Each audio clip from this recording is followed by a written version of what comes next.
الحمد لله الذي جعل الشمس والقمر بحسبان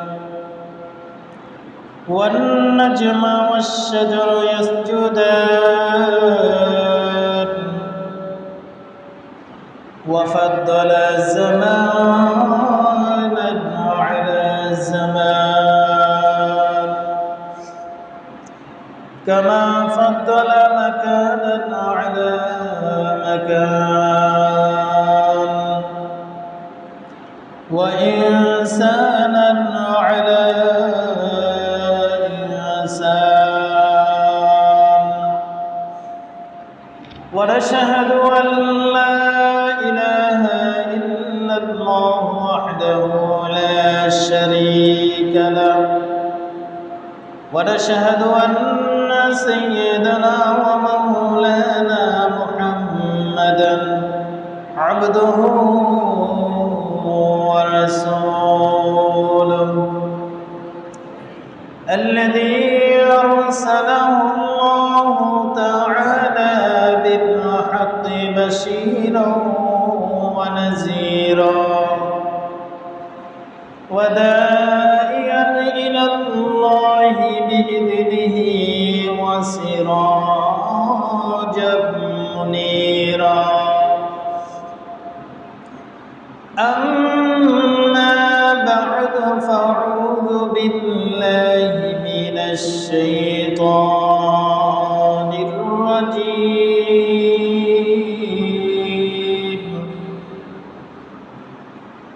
بسم الله الرحمن الرحيم إن الله وملائكته يصلون على النبي يا أيها الذين آمنوا صلوا عليه وسلموا تسليما اللهم سيدنا مولانا محمد وعلى آله سيدنا مولانا محمد যেই নবীকে দেখলে পরে জীবনের গুনাহ থাকে না সেই নবীজির মুহাব্বতে পড়েন দরুদ বসিয়া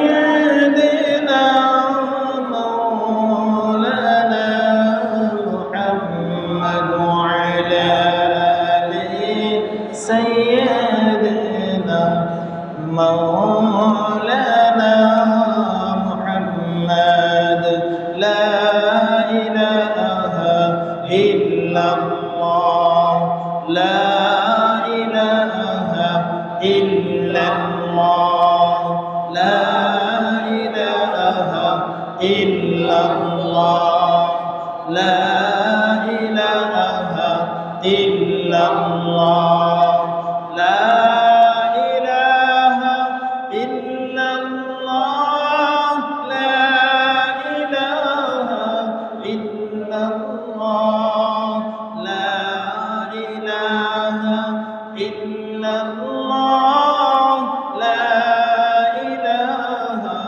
إلا الله لا إله إلا الله لا إله إلا الله لا إله إلا الله لا إله إلا الله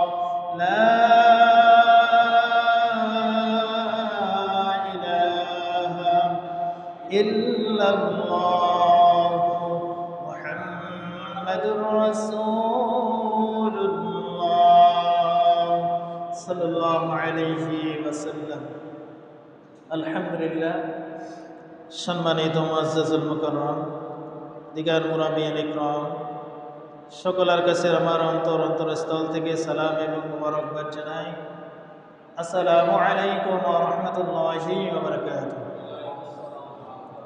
মহান বাড়ি তাআলার দরবারে লাখো কোটি শুকরিয়া, যে মহান রব্বুল আলামিন দুনিয়ার হাজারো ফিতনা ফাসাদ থেকে আলাদা করে, জুদা করে, দয়া করে, মায়া করে আপনাকে আমাকে সপ্তাহের শ্রেষ্ঠ দিন জুমার দিনে মসজিদে আসার এবং জুমার নামাজ আদায়ের উদ্দেশ্যে বসার তৌফিক দিয়েছেন। এজন্য সকলে মহান বাড়ি তাআলার দরবারে ঈমানের উচ্চ আওয়াজে কালিমাতুশ শুকর আদায় করে জোরসরে বলি আলহামদুলিল্লাহ।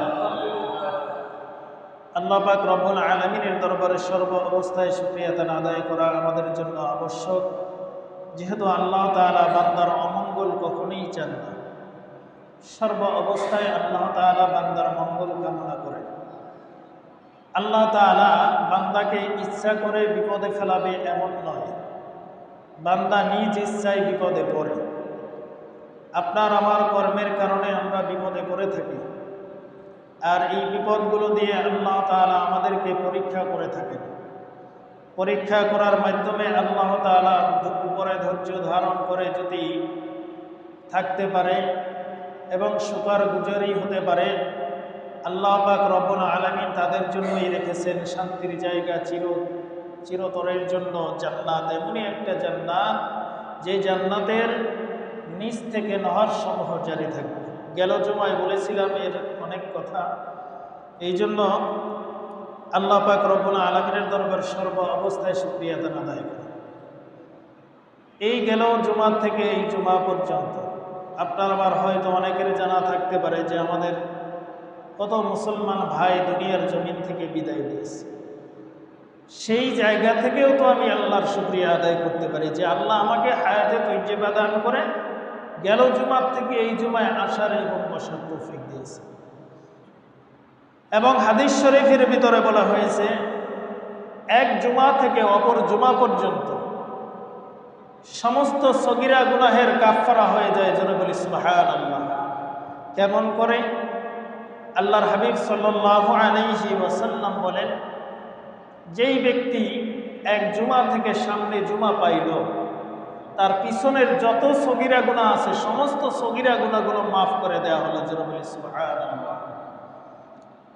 এবং তার দ্বারা যেই সমস্ত তওবাকৃত গুনাহ হয়েছে, অর্থাৎ কবিরা গুনাহ, গুনাহে কাবিরা, এই গুনাহে কাবিরাগুলো যদি সে অন্যায় স্বীকার করে, আল্লাহ তাআলার কাছে পানা চায়, তওবা করে, তাহলে এই গুনাহগুলো আল্লাহ তাআলা ক্ষমা করে দেবে। গেল জুমা থেকে এক জুমা থেকে আরেক জুমা পর্যন্ত যদি কোনো বান্দা উপস্থিত হইতে পারে, আল্লাহ তাআলা তাকে ঈমানদার বলে ঘোষণা দিয়েছেন। এবং এর মাধ্যমে আর একটু মাঝখানে আর একটু কাজ আছে। কাজটা হলো, গত জুমার থেকে এক ওয়াক্ত নামাজ আমার ছুটে না এই জুমা পর্যন্ত। এরকম যদি থেকে থাকে যে আমার এক ওয়াক্ত নামাজ ছুটে নাই, তাহলে এই জুমা পর্যন্ত আল্লাহ তাআলা বলেন তার পিছনের সমস্ত গুনাহ, ছোট বড় যত গুনাহ হয়েছে সব গুনাহ। গত জুমার থেকে যদি এই জুমায় যখন গোসল করার জন্য, জুমার নামাজ আদায় করার জন্য বান্দা নিয়াত করেছে, গোসল করেছে, আর নিয়াত করলো আমি এই গোসলের মাধ্যমে জুমার নামাজ আদায় করব, অথবা ওযু করেছে, ওযুর সময় নিয়াত করেছে যে আমি এই ওযুর মাধ্যমে জুমার নামাজ আদায় করব, যদি গেল জুমা সে আদায় করে থাকে, আর যদি 5 ওয়াক্ত নামাজ এই জুমা পর্যন্ত ঠিক রেখে থাকে, তাহলে আল্লাহ পাক রব্বুল আলামিন ডাক দিয়ে বলেন, ও বান্দা, পিছনের দিকে তাকাবার কোনো প্রয়োজন নাই, আমি তোমার পিছনের সমস্ত গুনাহ মাফ করে দিলাম। সমস্ত গুনাহ মাফ করলাম, তুমি সামনের দিকে অগ্রসর। প্রতি সপ্তাহে সপ্তাহে শুক্রবার আসে দেখা আমরা মনে করি এটা যেন একটা হাতের মোয়া। তাই না? অথচ নবী করিম সাল্লাল্লাহু আলাইহি ওয়াসাল্লাম বলেন, প্রতি সপ্তাহে জুমা আসে দেখা তোমরা হাতের মোয়া মনে কইরো না, কারণ একটু গভীরে চিন্তা করো, তোমার জিন্দিগি থেকে একটা জুমা শেষ হয়ে যাবে। একটা জুমা শেষ তোমার হায়াতের জিন্দিগি থেকে। কিয়ামতের দিনটা আর একটা সামনে এসে পড়লো, একটা সপ্তাহ আগাইয়ে পড়লো। চিন্তাটা এরকম ভাবে করা উচিত। আমরা চিন্তা করি কি, এক জুমা গেছে, অপর জুমায় আবার আসতে গেছে। কারণ জুমার দিন মানুষ মনে করে এটা একটা হাসি ঠাট্টার জিনিস মনে হয়। এক জায়গায় মসজিদে আসার পরে বিভিন্ন ধরনের মস্কারি চ্যাংরা দিয়ে সেই কত কিছু। অথচ জুমার দিনটা হলো এমন একটা দিন, কয়েকবার বলেছি এই মসজিদে, যে জুমার দিন দোয়া কবুলের একটা সময় আছে, যেই সময়টা যা চাবে বান্দা আল্লাহ সেই দোয়াই কবুল করবে। এই সময়টা হতে পারে খুতবা দেওয়ার সময়ের ভিতরে, যদি মনে মনে বান্দা কোনো কিছু প্রার্থনা করে, আল্লাহ পাক রব্বুল আলামিন বলেন আমি তার দোয়া কবুল করে থাকি। আবার সময়টাও হতে পারে এই যে আলোচনাগুলো করা হইতেছে, এই আলোচনার ভিতরে যদি মানুষ চুপ করে শুনতে থাকে আর মনে মনে যদি কোনো নিয়াত করে, আল্লাহ এই অভাবের মধ্যে আছি, এই সমস্যার ভিতরে আছি, এই সমস্যা থেকে মুক্ত করো, এই চুপ থাকার মাধ্যমে আল্লাহ তাআলা বলেন যে এর মাধ্যমেও তার দোয়াগুলো কবুল হয়ে থাকে। হতে পারে এই ধারণাটুকু আছে। এরপরে আবার বলা হয়েছে জুমার নামাজের পর থেকে আসরের নামাজ পর্যন্ত যদি জায়গায় বসে থাকতে পারে, আসরে আজান না হওয়া পর্যন্ত, আসরের নামাজ না পড়া পর্যন্ত মসজিদ থেকে বের হবে না।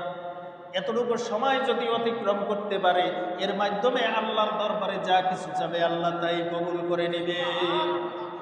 আর একটা সময় দিয়েছে, এটা হলো একাধিক হাদিস দ্বারা প্রমাণ, যে আসরের নামাজের পরে ওই জায়গায় বসে, জায়গা স্থান ত্যাগ না করে, যদি ওই জায়গায় বসে যদি কোনো বান্দা ৮০ বার দরুদ পড়তে পারে আল্লাহ রাসূলের শানে, তাহলে তার জিন্দেগির ৮০ বছরের গুনাহ আল্লাহ মাফ করে থাকেন। ৮০ বছরের গুনাহ মাফ করে। হাদিসে এভাবেই বলা হয়েছে। তো সেখানে সগীরা গুনাহ না কবিরা গুনাহ এমন উল্লেখ নাই, বলা হয়েছে ৮০ বছরের গুনাহ মাফ করা হয়। যদি আল্লাহ চায় কবিরা গুনাহগুলোও মাফ করতে পারে, যদিও কবিরা গুনাহ তওবা ছাড়া মাফ হয় না, যদি তওবা ছাড়া মাফ হয় না। এই জন্য যে আসরের নামাজের পরে যদি ওই জায়গায় বসে এই দরুদগুলো পড়ে, আল্লাহুম্মা সাল্লি আলা মুহাম্মাদিন নাবিয়্যিল উম্মিয়্যি ওয়া আলা আলিহি ওয়া সাল্লামা তাসলিমা, এতটুকু দরুদ যদি কোনো বান্দা তিলাওয়াত করতে পারে ৮০ বার গুনে গুনে, তাহলে তার ৮০ বছরের গুনাহ আল্লাহ মাফ করে দেবে।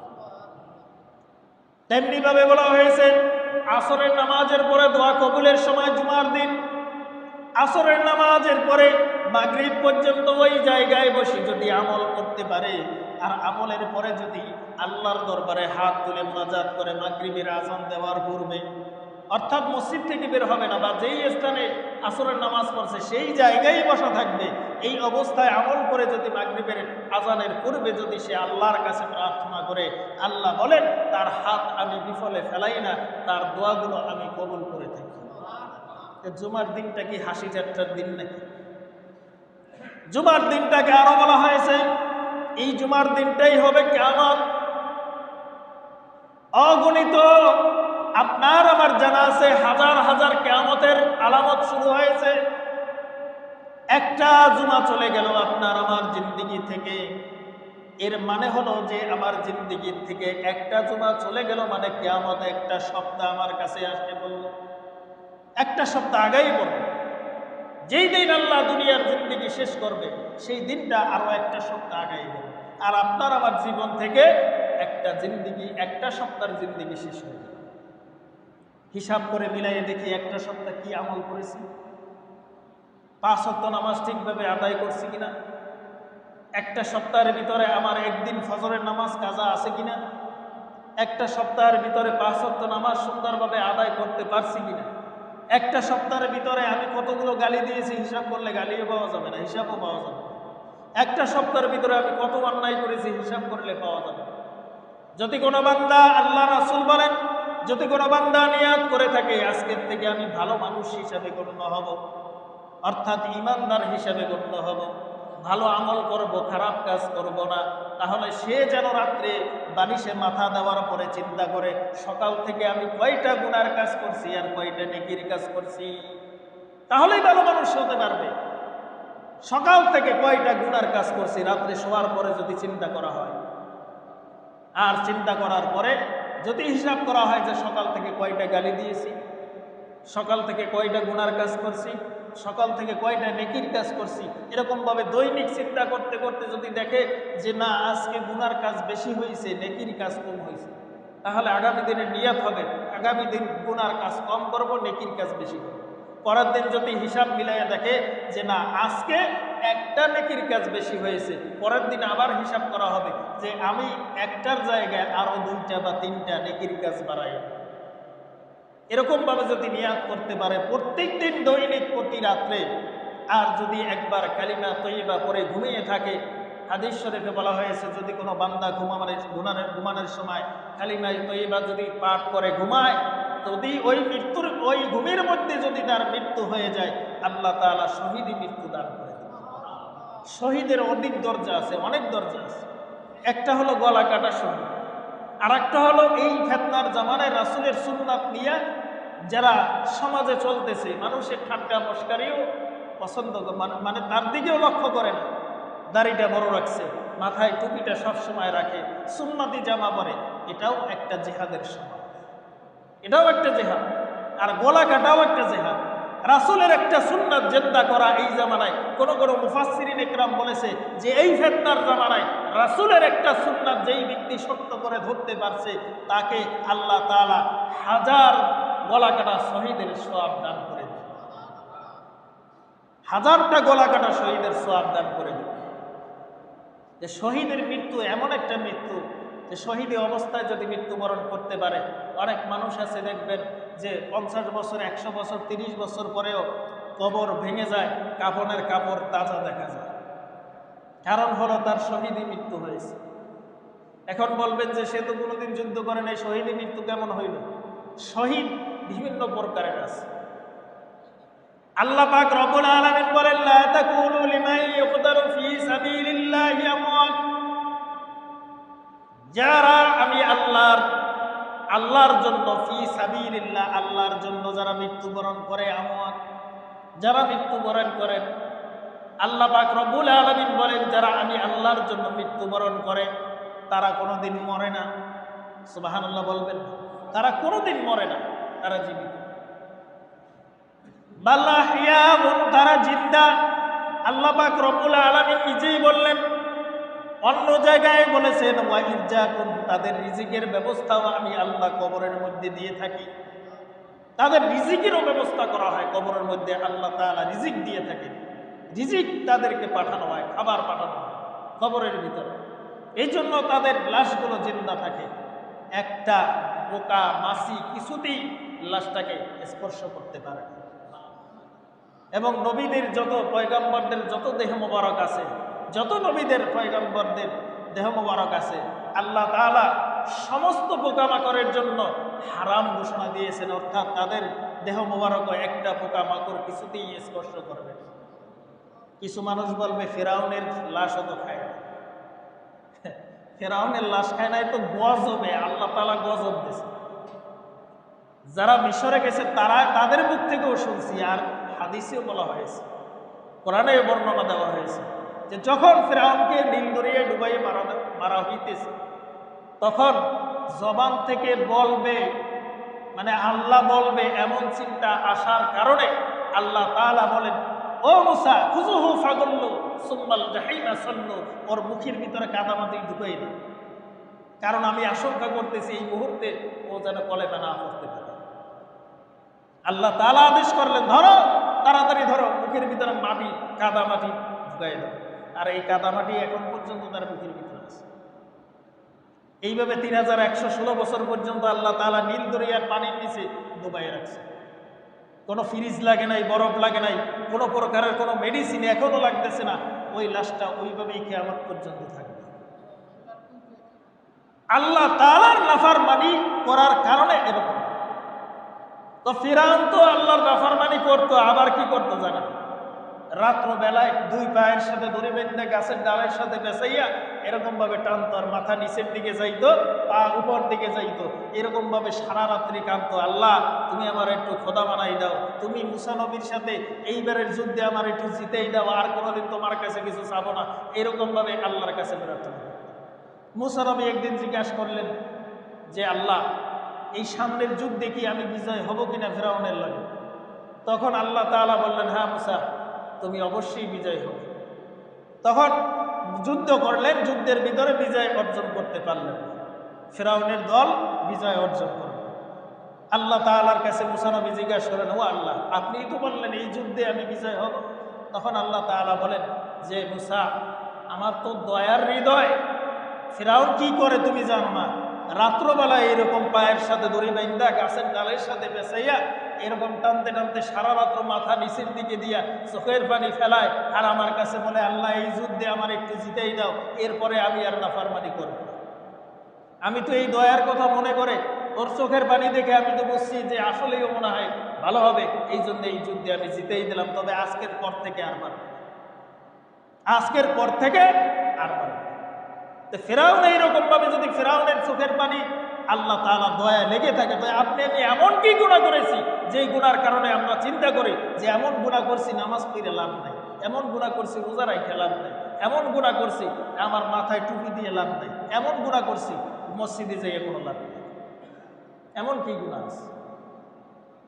আকাশ সমতুল্য, আসমান সমতুল্য যদি গুনাহ থাকে, আল্লাহ তাআলা বলেন আমার কাছে তওবা করলে আমি মাফ করে দেব। সমুদ্রের ফেলা সমতুল্য যদি গুনাহ থাকে, এই গুনাহ আল্লাহ বলছেন যে তওবা করলে আমি মাফ করে দেব। তাই অনেক মানুষ চিন্তা করে যে এমন গুনাহ করছি, মানে ইবলিস এমন ভাবে বসছে তার ভিতরে, সে আর কিছু চিন্তা করে না, মনে করে যে আর কিছু আমার নামাজ কালাম পইরে কোনো লাভ নাই, নামাজ কালাম পইরে কি হবে, আমি যে গুনাহ করছি আল্লাহ আমার মাফ করবে। এরকম চিন্তা করতে করতে আল্লাহ তাআলা বলেছেন, লা তাকনাতু মির রাহমাতিল্লাহ ইন্নাহু হুয়া আরহামুর রাহিমিন, আমার রহমত থেকে কখনো নৈরাশ হই না, ইন্নাহু হুয়া আরহামুর রাহিমিন, নিশ্চয়ই নিশ্চয়ই আমি উত্তম ক্ষমা দান করবে বলা। ওয়ালা তুহিব্বুদ দুনিয়া ফাতাকুনু মিনাল খাসিরিন, তোমরা আমার রহমত থেকে নৈরাশ হইয়া দুনিয়াকে মোহাব্বত কইরো না, তাহলে তোমরাই হবে ক্ষতিগ্রস্ত জাহান্নাম। যে আমি আল্লাহ তাআলার রহমত বাদ দিয়া গুনাহ করছি, আর কোনো নিস্তার নাই, এই চিন্তা করে দুনিয়ার পিছনে দৌড়াইতেছি, যা খুশি তাই করতেছি, নামাজ পড়ি না, রোজা রাখি না, জবান থেকে গালি দেই দৈনিক 100, এরও অধিক, বেশি কমও আছে, এইরকমভাবে চলতে থাকে, আর চিন্তা করে যে আমার জিন্দেগি শেষ, মরণ তো একদিন হবেই, যা হয় হবে তো মরার পর। এই হলো চিন্তা। এরকম হাজারো মানুষ আছে সমাজের মধ্যে, শত শত মানুষ আছে এই চিন্তা করে, যে একটাবার চিন্তা করে না যে তার হৃদয় থেকে আল্লাহ তাআলার ভয় উঠিয়ে নিয়েছেন আল্লাহ।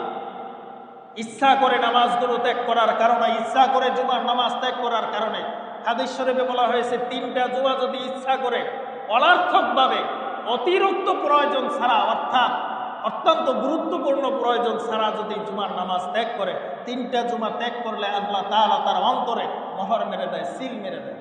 আর কোনো হেদায়েতের কথা কানে ঢুকলে অপর কান থেকে বাইর হবে, জবান থেকে গালিগালাজ চলতে থাকবে। সব থেকে একটা জিনিস লক্ষ্য করা, যদি আপনি মনে করেন যে আল্লাহ রহমত আমার উপরে আছে কিনা, তাহলে সর্বপ্রথমে হিসাব করবেন যে আপনি 5 ওয়াক্ত নামাজ পড়তেছেন কিনা। যদি হিসাব করেন 5 ওয়াক্ত নামাজ আমার ভিতরে নাই, তাহলে বুঝবেন আল্লাহ তাআলার রহমত আপনার উপরে। অনেক আছে, অনেক এরকম বর্ণনা দেওয়া বহুত আছে, সময় নাই বিধায় অল্পতে বলতেছি, একটা বললাম। এই একটা শুরুতে চিন্তা করবেন যে আমার উপরে আল্লাহর রহমত আছে কিনা। আর যদি দেখেন যে না আমি 5 ওয়াক্ত নামাজ পড়ি না, তাহলে ধরে নেবেন আপনার উপরে আল্লাহর রহমত নাই। যতটুকু পাইতেছেন কিছু কিছু ভালো আমলের কারণে, বা কোনো এতিমদের দোয়ার বরকতে, কোনো নেককার বান্দার দোয়ার বরকতে এতটুকু পাইতেছেন। আপনার উপরে রহমত থাকবে না 5 ওয়াক্ত নামাজ যদি না থাকে। এই জন্য আল্লাহ পাক রব্বুল আলামিন আপনাকে আমাকে সকলকে সঠিক বুঝ দান করে আমল করার তৌফিক দান করুক। আমিন। আখির দাওয়ানা আলহামদুলিল্লাহি রাব্বিল আলামিন।